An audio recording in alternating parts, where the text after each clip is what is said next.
Our next guest is a five-time Grammy Award-winning musical legend. She is the cornerstone of American pop music and culture. With more than 50 years under her belt, the musical albums just keep on keeping on. She's been our United States Ambassador of Health as well as the UN Ambassador. Here today to talk about her newest project, Feel So Good. Stand up for Miss Dionne Warwick. Miss Warwick, welcome aboard. Thank you for inviting me. Wow, this. I'm tickled pink. I can't stop smiling. I know you can't see me. This is radio, but I'm sitting over here as a 47-year-old man, smiling like nobody's business. Thank you so very much. That's a good thing. I'm happy to have been able to put that smile on your face.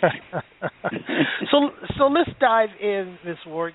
You have this project, this wonderful project, Feel So Good, and what I noticed first is that your son Damien is at the helm of this project, and I believe David is even on the project as well, singing. Right. Well, and his name is Damon, not Damien. Oh, I'm sorry. Okay. You know what? I'm sorry. I see it right here and still messed it up. That's okay. No. Damon Elliott. Yep. You Right. got it. Yes, and David is as well, and so is my granddaughter Cheyenne. Wow. So you must be very proud of the work that he's done, not only on this project, but he himself is a multi-Grammy award-winning nominated and Grammy Award winner himself. Yes, he is. You know, I look at this project as a family affair, and so happy to have been able to invite my family to be a part of this, especially with Damon, who literally put this whole project together. Well, you've had many of legendary producers and writers at the helm, Burt Bacharach, and the list just goes on and on and on. How was it working with your son on this particular project? It's wonderful. You know, this is not the only project that he's done for me. It's I've been asked this question so many times. I sound like a broken record. The only difference with working with Damon is he's on the other side of that glass, and I'm in the studio. Instead of calling me Dionne, he calls me Mommy. Wow. He is well qualified. Otherwise, he would not have been doing any of my projects. Well, Ms. Warwick, this is Michelle again, and I'm going to go ahead and jump in here. So, okay. Your title is Feel So Good, and you have such an impressive array or cast of other artists who are on this project with you. Billy Ray Cyrus, Neo, Judy Marley.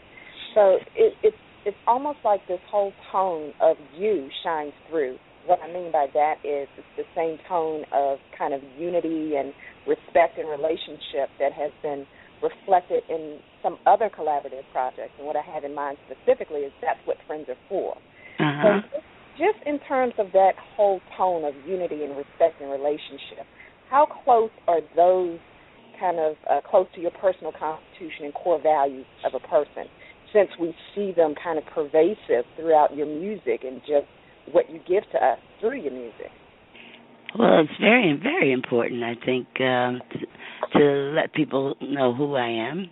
And I do that not only through my music, but I hope through my actions, things that I've involved myself with charitably and outside of charity.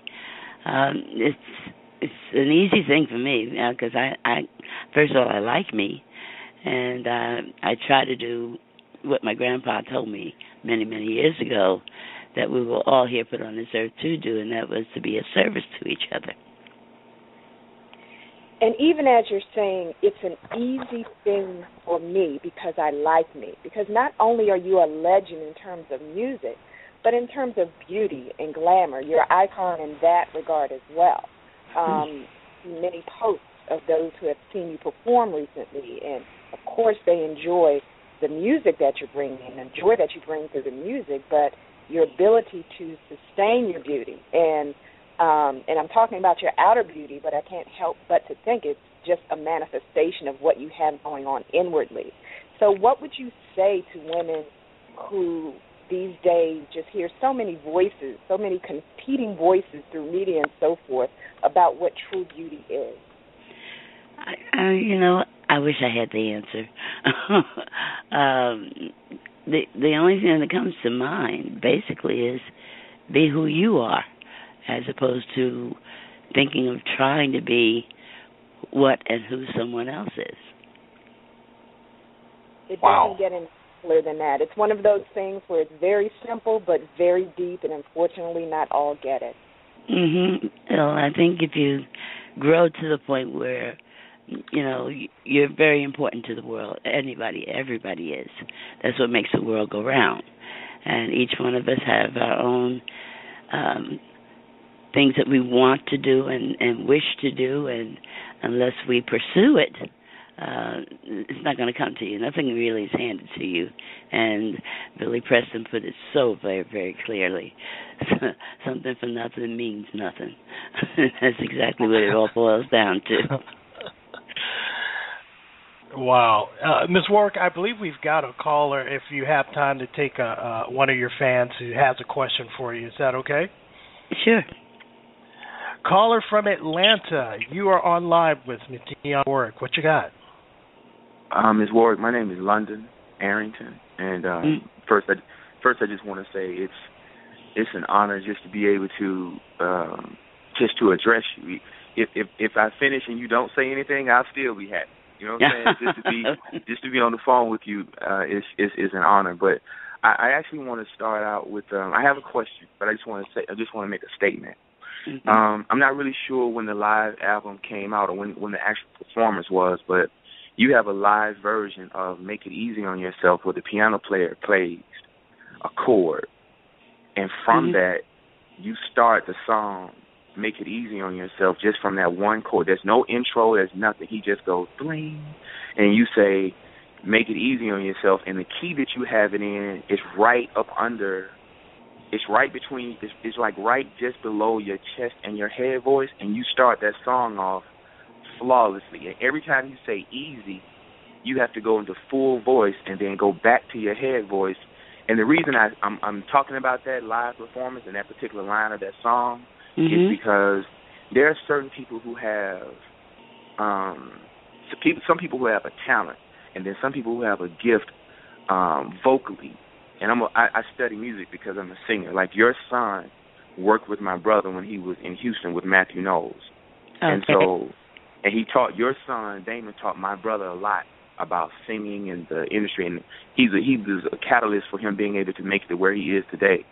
And I want to say to you, first of all, thank you for teaching him the business, the way he knows the business, because I had to teach my brother, he learned the hard way. So that's a couple statements. The second thing is there are a few people who have the strength to not use like verbal gymnastics, like all those runs. They have just pure vocals, like you, Johnny Hartman, Roberta Flack, Donny Hathaway.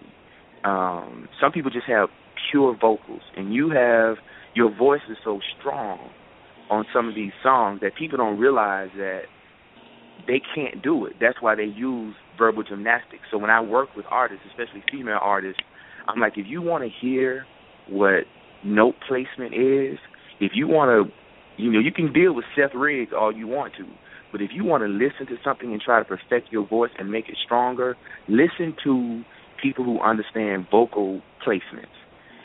Your voice and what you did and what you're doing with your voice is absolutely phenomenal. So, and I hear it in people. People wonder why Whitney Houston is called The Voice. But what she did was what a lot of the things that you did with her vocal arrangements and where she put vocals. So who influenced you and your approach and how you interpret a song? That's my question. That's an easy answer. My family.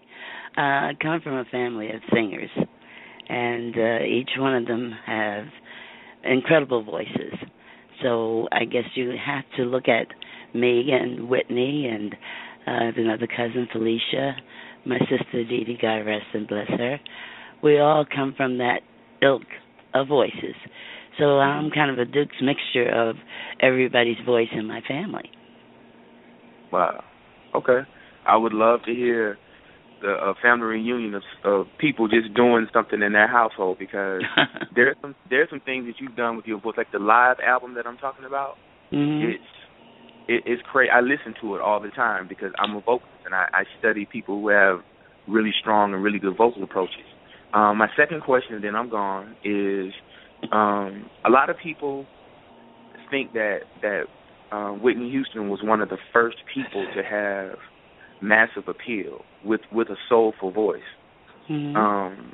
But I recognize that she was really, and I mean, it's kind of like a pun intended to play on words, a double entendre. She was really kind of like a deja vu of the success that you had, because when some people were doing other things on one level, you were doing things on an entirely different level. You just took your soul stylings and your soulful approach to music and put it over orchestras and in another genre. Mm-hmm. How do you get people to understand that they don't have to dumb themselves down to be a national phenomenon? Well, first of all, for you to put me into that kind of a category is quite amazing, and thank you for thinking of me in that fashion. Basically, it has a lot to do with the music that you're singing, and that's basically the answer. If you're put into a genre of music that demands certain things from you, that's what you have to come with. So it has to do with all the music that I've been able to sing and bring to the listening ear. Okay. Thank you for your time. You're welcome. Yep. Thanks so much, caller. You're welcome.